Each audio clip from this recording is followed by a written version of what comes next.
তোমাকে ছুঁয়ে যায় যখন চাঁদের স্নিগ্ধ আলো, আমার ঈর্ষা হয়।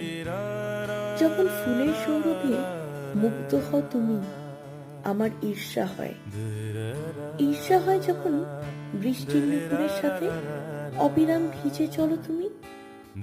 ঈর্ষা হয় যখন ঝর্ণার জলের মতো তীব্র বেগে হেঁটে চলো তুমি। তোমার যা কিছু প্রথম, যা কিছু সুন্দর, সবকিছু যেন আমার নিজস্ব।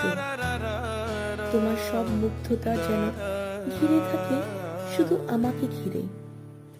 অবিরাম সেটাই একমাত্র চাওয়া আমার, যেন এক মিষ্টি সুখের মতো। আমার ঈর্ষা শুধু তোমাকে ভালোবাসি বলেই সবাইকে ঈর্ষা করি, প্রকৃতিকে